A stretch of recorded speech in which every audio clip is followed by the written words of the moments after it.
Sunan Kalijaga menyampaikan kalau syiar di Loano itu mulailah dari tanah hutan Loano. Dikarenakan di situ tempat tinggal keturunan para raja.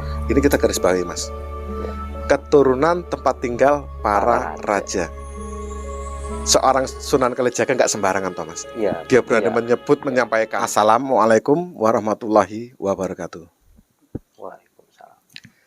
Sahabat WMTV Kreator, pecinta sejarah Nusantara, Kadipaten Loano sangat-sangat luar biasa. Seluar biasa hari ini WMTV Kreator bisa bertemu dengan dua orang sekaligus, di mana yang satu seorang sejarawan dan satunya lagi penjaga sejarah, Bapak Erwan Wilodilogo. Tetapi kalau kita sering ngobrol sih, kalau diundang Bapak nggak maunya diundang Mas. Jadi Mas Erwan Wilodilogo, beliau adalah sejarawan Kadipaten Loano. Bukan hanya Kadipaten Loano, beliau adalah sejarawan Kabupaten Purworejo. Tetapi kalau kita bicara Kadipaten Loano, dia adalah gudang ilmunya. Dan satu lagi, Mas Galih, beliau adalah penjaga sejarah. Hari ini WMTV Kreator berada di situs peninggalan sejarah Selogelang ya Mas? Selogelang, yang masih berada di sekitar Pesarian Gagak Handoko. Lebih tepatnya utara ya. Sisi utara dari Pesarian Gagak Handoko. Banyak cerita yang akan kita bahas. Banyak sesuatu yang akan kita sampaikan kepada teman-teman WMTV Kreator. Penasaran dengan apa yang akan disampaikan oleh beliau berdua sebagai sejarawan dan penjaga sejarah? Ikuti kami di WMTV Kreator.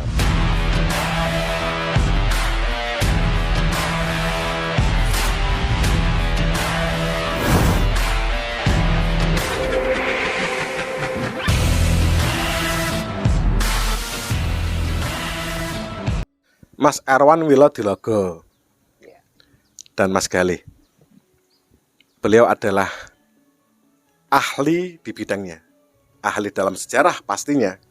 Kadipaten Loano adalah wilayahnya, Kabupaten Purworejo domisilinya, dan Indonesia tercinta adalah negaranya.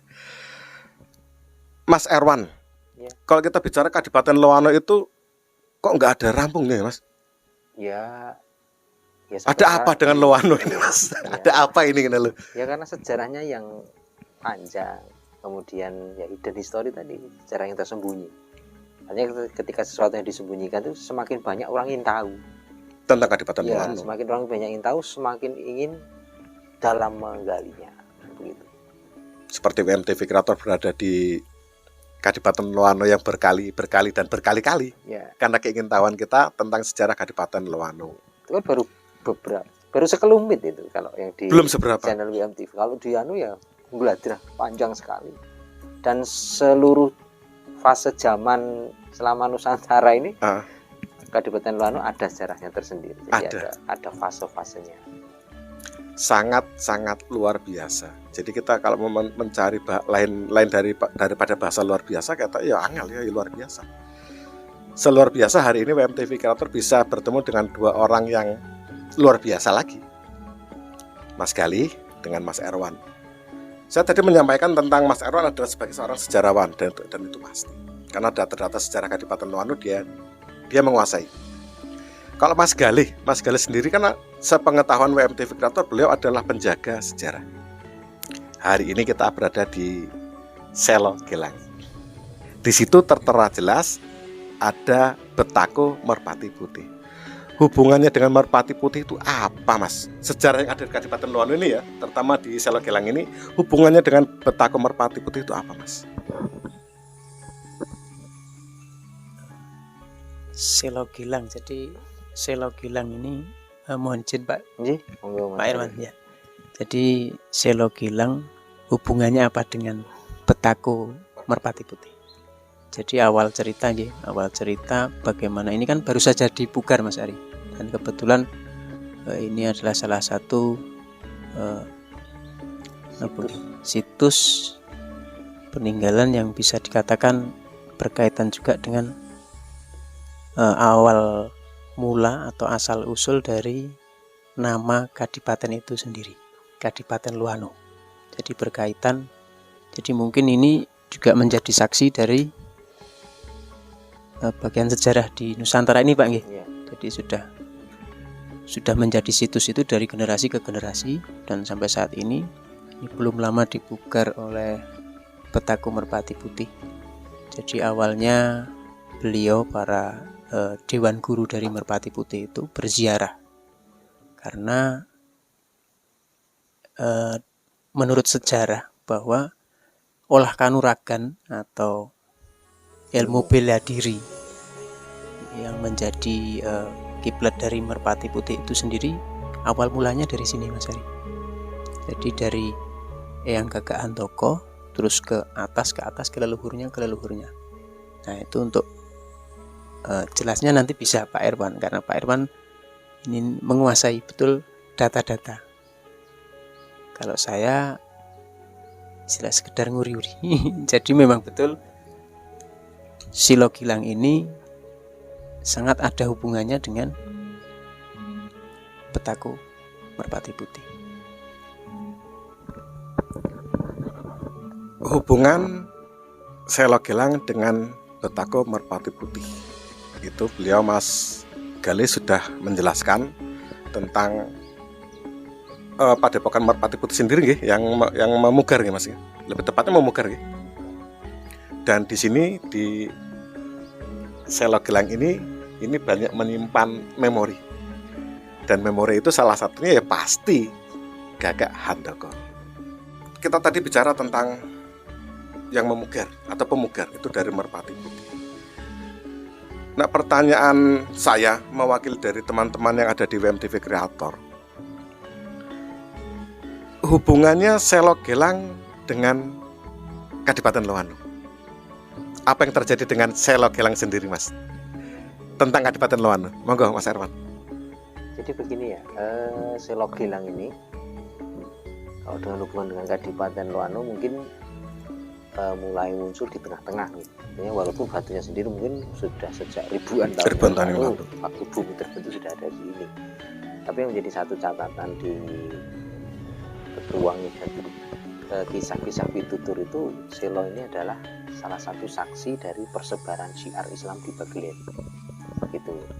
Kemudian dikisahkan begitu dulu waktu Kanjeng Sunan Geseng itu, Kyai Cokrojoyo itu diwisuda menjadi Sunan atau penyebar agama Islam di Bagelen ini, yang memerintahkan langsung adalah Kanjeng Sunan Kalijogo. Begitu Mas? Iya, jadi kan ada kisah kalau Sunan Geseng itu dibakar nih, untuk mencari beliau, keberadaan beliau dibakar alang-alangnya, itu kemudian muncul beliau dalam kondisi hangus, kemudian kisahnya gitu. Nah, kemudian ketika wisudanya itu ya di sini. Jadi ada satu kisah kalau dulu Kanjeng Sunan Kalijogo sempat lenggah di sini, kemudian dia mentahbiskan Kanjeng Sunan Kyai Cokrojoyo atau Sunan Geseng itu di sini. Nah, kemudian dengan berlalunya waktu, kemudian Sunan Kalijogo juga memerintahkan mulailah syiar Islamu di tanah Bagelen ini dimulai dengan membuka tanah hutan Loano, di mana Loano itu adalah tempat tinggal keturunan para raja. Gitu. Jadi apa yang disampaikan oleh Kanjeng Sunan Geseng seperti itu. Mungkin kalau bisa nanti di Google ya, di Solo Kalijogo atau apa itu saya lupa untuk literasinya, tapi saya pernah mendapatkan sumber seperti itu. Kemudian berlalunya waktu, tempat ini menjadi tempat beliau berzikir, kemudian bertawasul dengan Tuhan, dengan Allah. Kemudian dia laku prihatin dan sholat. Bahkan di sini ada satu ceruan yang dipercaya adalah bekas tempat Nyun Sewu kening beliau dan pataran kaki sebelah kanan ini di batu ya, salah Gilang ini. Ya, walaupun mungkin sebelum Kanjeng Sunan Geseng di sini dia sudah merekam banyak peristiwa-peristiwa bersejarah di Kadipaten Loano, karena memang terbukti ini kan Silo Gilang ini kan berada di gugusan Gunung Damar. Di gugusan Gunung Damar itu adalah yang dipercaya di Kadipaten Loano ini pusat supranatural dari Loano di sini nih. Buktinya apa? Ada Silo Gilang. Buktinya apa? Ada makam pendiri Loano Pangeran Adipati Anden. Buktinya apa? Menjadi makam para adipati Loano. Setidaknya tadi kita di makam yang Gagak Handoko atau di makam Gagak Andakan itu setidaknya ada 4 orang Adipati Loano dimakamkan di sini. Jadi mulai dari Pangeran Adipati Anden sendiri beserta Nyai Dewi Remalangan istrinya itu yang populer di babat Loano atau Gesang ya. Kemudian yang kedua Kanjeng Gusti Loano itu Adipati yang ketiga dari Kadipaten Loano. Kemudian ada Adipati Gagak Kumintir Anem dan Adipati Gagak Andoko. Itu semua di Semarika di Astana Gunung Damar atau di makam Gagak Andakan ini. Itu. Jadi semua itu ada datanya, Mas. Ada datanya dan itu terekam jelas. Insya Allah ada datanya. Saya tertarik dengan Mas Erwan tadi menyampaikan kalau Selo Gelang ini adalah salah satu saksi sejarah bagaimana penyebaran agama Islam pada waktu itu. Di Bagelen. Iya. Sunan Kalijaga mewisuda Sunan Geseng. Iya. Salah satunya ya ini saksinya. Ini saksinya. Selo Gelang adalah saksi dari sejarah penyebaran agama Islam yang pada waktu itu dibawa oleh Sunan Kalijaga. Dan diteruskan oleh Sunan Geseng untuk semakin disiarkan secara masif di Bagelen. Dan waktu itu kalau menurut historiograf yang kami susun itu kira-kira Loano itu pada waktu itu masih di bawah Adipati yang ketiga atau Kanjeng Gusti Loano ini. Yang makam tadi di pojok, yang di makam Pangeran Anden. Kira-kira itu, karena kalau kita merunut ke bawah lagi nanti ketemu Raden Tumenggung Gagak Pranolo yang tempo hari waktu kita pernah kesana itu lah, itu masih cucu-cucu. Jadi rentangnya antara tahun 1400. Kalau di Masjid Loano itu kan lebih dulu ya daripada Masjid Demak. Masjid Loano itu lebih dahulu dari Masjid Demak. Daripada Masjid Demak. Ya. Kisahnya begitu karena tidak ada inskripsi atau apapun yang ditinggalkan. Tapi setidaknya dari ornamen yang ada itu lebih sederhana dari masjid-masjid Sunan-Sunan Masjid Loano itu.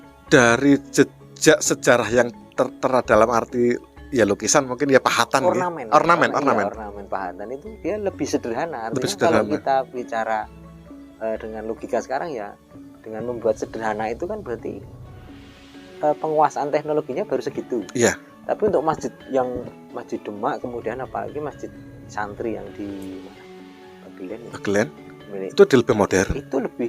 Itu lebih bagus lagi. Iya, lebih bagus. Tidak sederhana. Tidak sederhana atau apa adanya teknologi pada waktu itu, dan bisa disimpulkan kalau Masjid Sunan Gesang itu Masjid Sunan Gesang itu adalah masjid tertua. Sebelum dari Masjid Demak.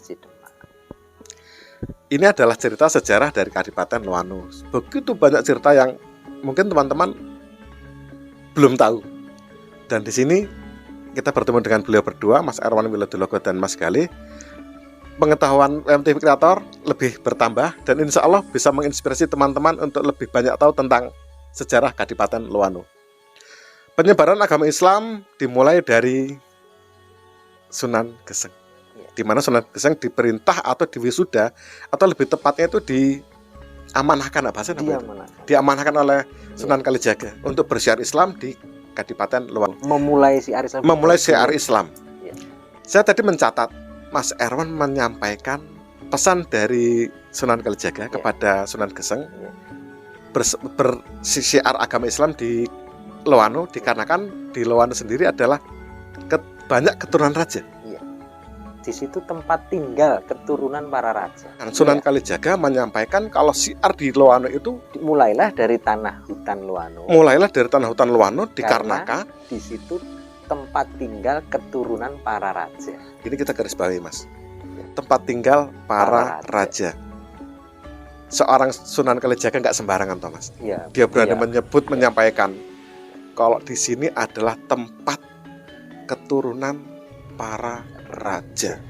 Ini raja loh. Kita bicara tentang raja dan keturunannya. Saya kok nggak berani menyimpulkan, tapi kok yakin. Kalau Loano ini benar-benar tanah raja. Ya, dari orangnya kan kelihatan Mas Galih. Bisa. Gitu. Saya mau daftar jadi raja tapi nggak mungkin. Nanti di KS aja. Di Keraton Agung. Jadi benar ya kalau yang berita yang beredar walaupun orang itu masih malu-malu Mas untuk mengatakan Loano itu ada. Atau saya sering mendengar kalau teman-teman berbisik Loano itu luar biasa. Bahkan kalau kita bicaranya sejarah lainnya yang ada di Kabupaten Purworejo, maka Loano itu ya lebih daripada mereka yang ceritakan. Maksudnya Loano itu yang benar-benar luar biasa. Iya, di muka kan saya sudah sampaikan, setiap fase sejarah Nusantara ini dia ada peristiwa-peristiwa khususnya. Pada saat zaman Majapahit, Loano berdiri menggantikan Bumi Singgilopuro. Pada saat geger Trunojoyo, di sini muncul tokoh Gagak Pranolo. Pada saat siar Islam muncul Kanjeng Sunan Geseng. Pada saat geger Pecinan, di sini muncul Gagak Pranolo juga, gitu. Iya. Kemudian pada saat, nah ini yang baru saja kami dapat literasi itu pada saat dimulainya haji-haji secara umum, maksudnya bisa dijangkau oleh umum itu salah satu Adipati Loano ada yang naik haji. Adipati Loano ada yang naik haji. Ya. Makanya kan di sejarah Loano ada Gagak Kumitir Sepuh dan Gagak Kumitir Anem gitu. Kenapa sih Mas harus Kadipaten Loano ya? Ya nggak tahu ya. Kita bicara Majapahit, Kadipaten Loano berafiliasi. Kita bicara Pajajaran, Kadipaten Loano asal usulnya dari Pajajaran. Kita bicara tentang penyebaran agama Islam dimulai dari Kadipaten Loano. Bahkan perang Jawa jelang berakhir itu juga Kadipaten Loano. Kita tadi Mas Erwan menyampaikan tentang perang Trunojoyo, Kadipaten Loano di situ ada peran yang enggak sembarangan. Enggak sembarangan makanya. Saya bisa sampaikan enggak sembarangan karena ada pertanyaan apa podo ini Gagak Pranolo 1 dengan Pangeran Singosari begitu. Ada pertanyaan itu. Ternyata Pangeran Singosari adalah anak tiri dari Gagak Pranolo 1. Artinya ibunya Pangeran Singosari yang merupakan istri dari Susunan Mangkurat itu adalah istrinya Gagak Pranolo 1. Mungkin seusai Kanjeng Sunan itu wafat gitu. Terus beliau menikah dengan Raden Tunggu Gagak Pranolo. Di silsilah ya, ini bercerita di silsilah gitu. Kemarin saya sempat diskusikan dengan Mas Galih. Jadi kalau kita bicara lebih dalam tentang Kadipaten Loano atau kita mencoba untuk mengulik sedikit tentang Kadipaten Loano itu ya kita nggak bisa bicara sedikit. Nggak bisa bicara sedikit. Akhirnya kita terbuka dan secara tidak langsung membuka sejarah yang sebenarnya sejarah. Nggak ada bahasa lain selain kita ya bismillah, mudah-mudahan sejarah yang mulai terungkap pelan demi pelan tapi pasti ini itu bisa untuk membuka lagi sejarah-sejarah yang lebih, maksudnya sejarah lainnya. Karena kalau kita bicara tentang Brawijaya, kita bicara tentang Majapahit, Kadipaten Loano itu ada cerita.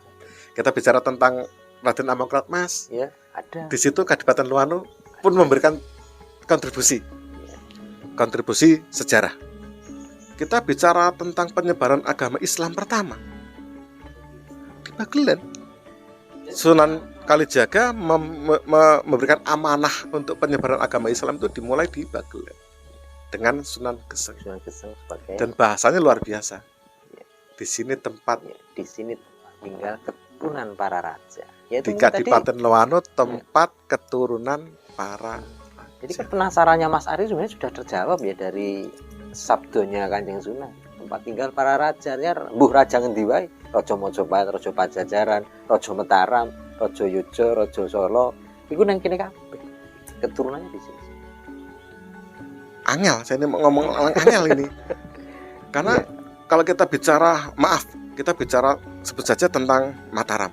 Ya berkutat tentang Mataram. Kita bicara tentang Majapahit. Ya berkutat ya di Majapahit. Tapi kita bicara Loano, kita yang masuk ke Majapahit, ya kita masuk ke Mataram, dan kita masuk ke mana termasuk Pajajaran. Betul. Jadi sahabat WMTV Kreator, ini adalah sejarah. Monggo untuk teman-teman kok yang penasaran, apa iya yang disampaikan oleh WMTV Kreator dan teman-teman, ada Mas Erwan Wilodelogo dan Mas Galih itu kok bisa sebegitunya dibuktikan. Datangi Kadipaten Loano, temui ahli-ahli sejarahnya. Di sini ada Mas Erwan Wilodelogo, ada Mas Galih. Kita diskusi Mas. Bahkan kalau nanti ada episode berikutnya dari WM Kreator tentang tinggalan yang berbentuk konkret seperti pusaka-pusaka, nanti ini narasumbernya Mas Galih. Dia bisa bercerita, oh ini keris tangguh Kartosuro. Nah, nanti kita runut Kartosuro itu pada waktu itu Loano zamannya Adipati siapa, nanti jelas. oh ini berarti keris di zaman Adipati Gagak Kumitir misalnya, Geman siapa itu nanti ada. Dan sepertinya hanya di Kadipaten Loano itu terjaga dengan baik, Mas. Insya Allah ya. Maksudnya masih bisa dipertanggungjawabkan barang apa? Kita mencoba mendefinisikan. Jadi ya kita mau pakai bahasa apa ini? Ngomong biasa-biasa saja ya tidak. Kita mau mengatakan ini sesuatu yang sangat luar biasa. Mungkin lebih dari itu karena saya kaget. Kagetnya itu dengan bahasa Sunan Kalijaga. Di sini adalah tempat bersemayamnya keturunan para raja. Tempat tinggal keturunan para raja. Itu baru tempat tinggal. Nanti kalau kita membedah Betako bela diri tangan kosongnya Merpati Putih, nanti ilmunya naik lagi. Dari belajar lagi. Udah lebih dalam lagi. Jadi Kadipaten Loano itu benar-benar angel aku nyebutnya, Mas. Angel tenan ini. Makanya kalau Merpati Putih kan dipercaya gitu kan, diyakini ya. Tapi ya insya Allah iya. Itu ilmunya dari Ngabei Gagak Handoko atau yang Gagak Handoko yang Semarin di atas itu. Iya.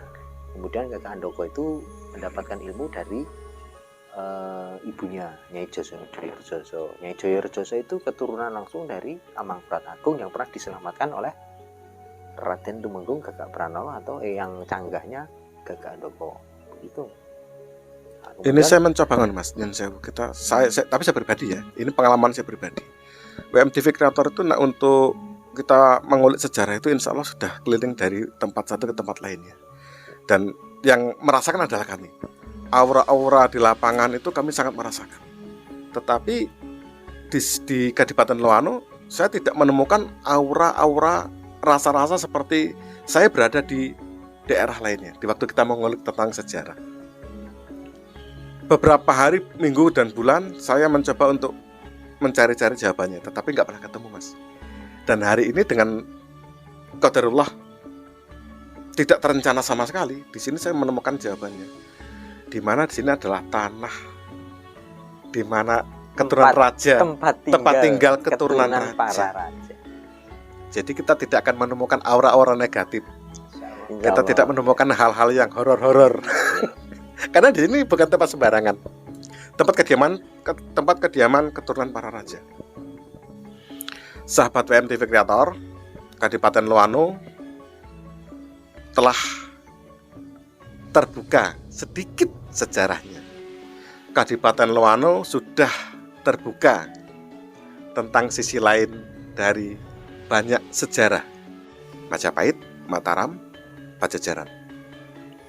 Dan Kadipaten Loano juga sudah terbuka untuk kita semua yang peduli dengan sejarah, yang mencintai sejarah, untuk kita bisa berdiskusi, untuk kita bisa mentelaah atau menggali sisi atau isi dari Kadipaten Loano. Semoga apa yang kita sampaikan ini bermanfaat. Kembali lagi, insya Allah kami di sini tidak bermaksud untuk menggurui, Mas. Tetapi kami di sini saking cintanya dengan sejarah Kadipaten Loano pada khususnya. Dan semoga teman-teman yang berada di Pajajaran, yang berada di Majapahit, yang berada di Mataram, bisa kita bertukar pengalaman mungkin. Karena dari Kadipaten Loano sendiri itu berafiliasi kemana-mana. Majapahit, Mataram, dan Pajajaran. Itu yang baru dibuka hari ini.